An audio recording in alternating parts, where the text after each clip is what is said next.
just because I'm trying to understand those differences in myself. But now I'm thinking for INTP, that would be NI, and SE, be demonstrative and vulnerable.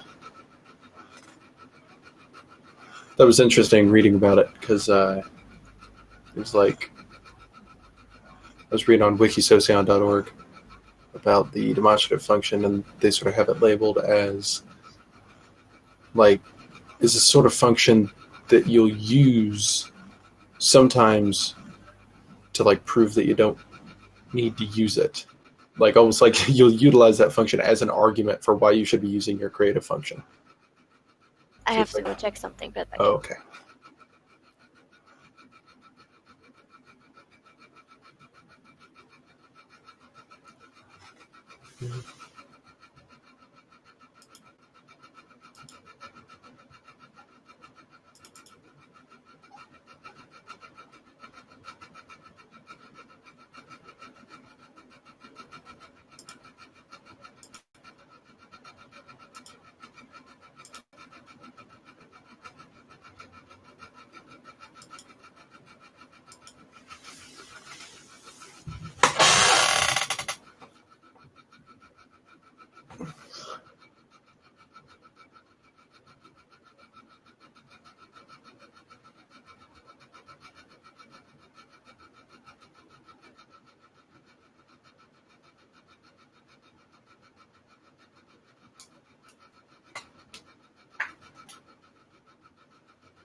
back. Hello.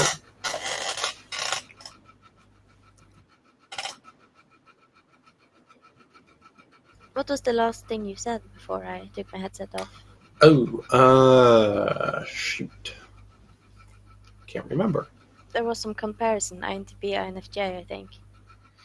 So, yeah, the thing I was saying is that, like, I heard it said that you might use your demonstrative function, like, you might tap into it to basically use it to argue why you should be using your creative function.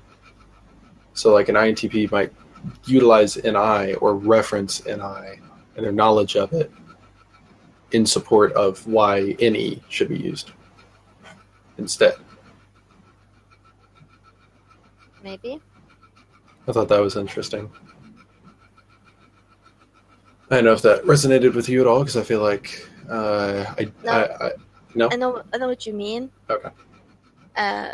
Like, I should trust NI, and I don't.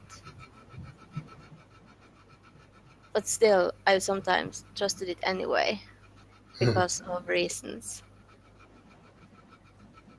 I guess sort of how it was in my mind for the feeling-related functions is that it's like I'll utilize FI and my knowledge of FI and whatnot, but sometimes, like, even before I read that, actually, especially before I read that, it's like I've had instances in here where I'm like, yeah, true. It's like our feelings matter. It's like I care how I interact with people to a certain extent, but it's like I feel like this should be a place where we can express our drama and then, like, move past it and, like, move on from there. It's like a more FE centric. It's like I'm trying to track sort of FI related factors and whatnot, but then I feel like I sort of put it on the shelf so that people can just be people. So I related to that in the F sense. I was trying to gauge how you felt about the intuitive sense of that. Yeah, but NI, that's more just a sense, isn't it? I Well, I mean, mean, any NI, NA and I, yeah. and any creative NI, just other stuff, maybe. Well, I mean, how it seems in my head right from the get go is if you're already a TI DOM and there's sort of focus on there's a focus on putting together this sort of internal conception of things between, well, not necessarily between TI and SI. I wouldn't necessarily say that, but as far as the preferred introverted realms, you have TI and SI, and because of the hidden agenda position of SI, there's a pool there for that. So I think maybe as far as NI goes, maybe it's just sort of an internal push towards that sort of balancing extroversion, or like when I say extroversion, I don't just mean like going out and hanging out at a party or something like that. I mean like the cognitive functional extroversion, where it's like taking internal concepts and then trying to apply them uh, externally. So yeah, I I guess like the application process. Um, Yeah, but I think also it can go different directions depending on my own state of mind at the uh, moment. yeah.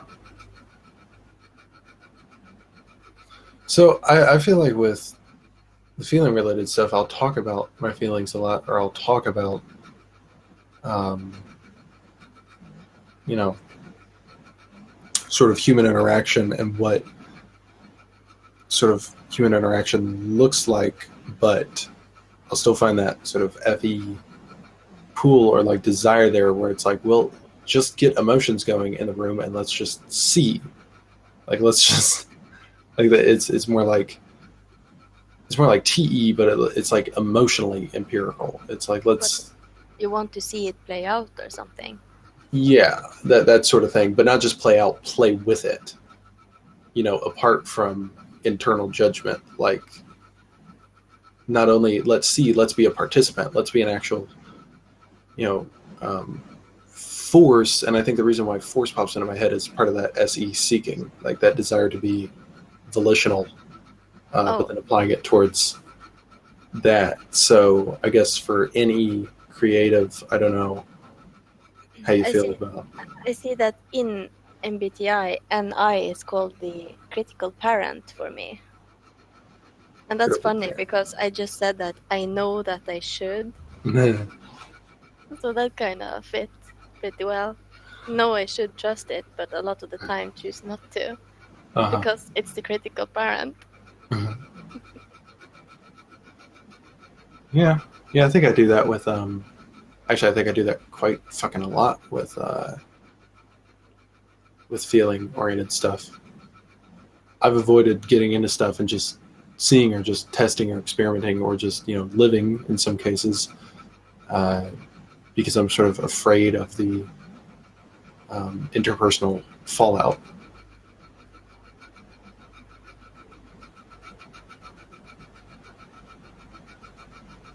But it's like FE fucking.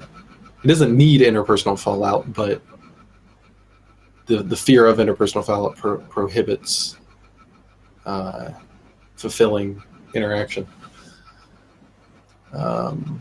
So I guess I'm wondering what was that? But there is one thing that I started thinking about yesterday when I started like analyzing my friend and how things has been throughout the years, which could be like a downfall of the INFJ, or at least it has been for him. The loyalty. Would you say that when you first are loyal to someone, you're a very loyal person? Loyalty. Yeah, I guess that would depend. I guess I have a different definition of loyalty, just because probably because I've been loyal to certain people in some ways that I sort of undersell. But I think I've developed a higher definition, or when I say higher, I think more stringent definition of what loyalty is. And if I was to ask my friend the same question, he wouldn't admit to it so much. But it's more the history. He has kind of always been very supportive and trusted me. Yeah, I think that's played itself out with Nick being here. I mean, like I've had different people, basically trying to tell me, don't talk to him or be careful around him, stuff like that. And it's like, it was sort of funny to me that it's like I would be, thanking them for their input and like appreciating them taking the time to say that, but at the same time, it's like didn't really have an effect on how I interacted with people. It's like that'll happen, and not just in Nick's situation, but that's happened before, where it's like I'll get people from multiple parties basically telling me, don't trust those people over there, and basically I come to the conclusion of I'm still going to be interacting fairly friendly with those people, despite all of you. Yeah, I do the same thing. Like there was this one woman, it's cat stuff, but still it's like social stuff. And she wanted to buy a breeding cat from me. And she lived in the middle of nowhere, so nobody really knew that much about her setup and how she was treating the animals. Yeah. And she had a history of bad rumor, like bad rep in general. But she hadn't really done anything, which I could see.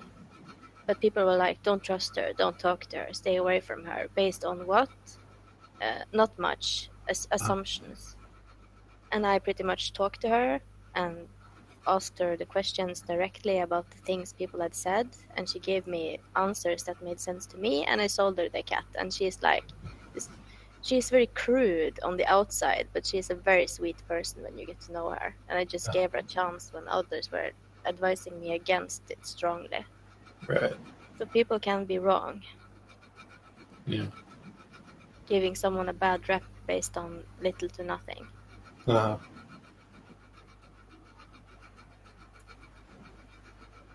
Did that make any sense to you? Yeah, it does. Yeah.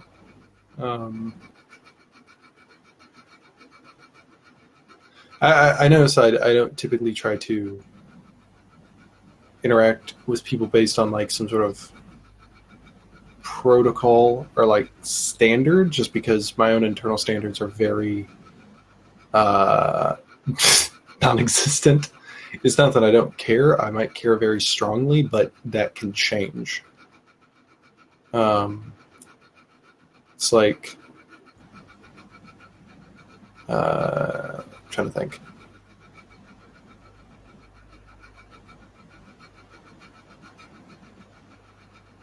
Sorry, I'm drawing a blank right now.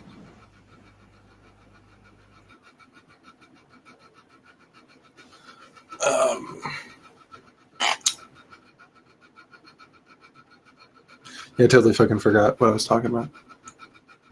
Okay. I do that sometimes. It happens.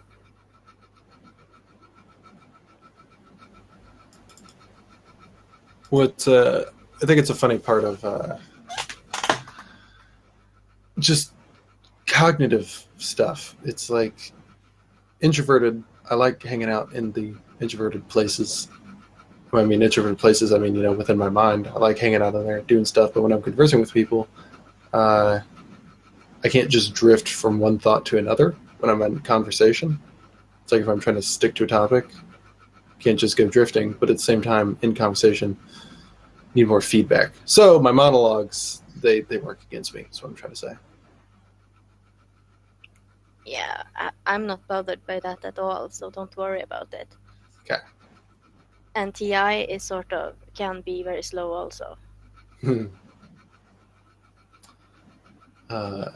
Like I start talking about something and I stop for 2 seconds, and the ENTPs have gone way beyond in the conversation before I actually found what they wanted to say. Yeah.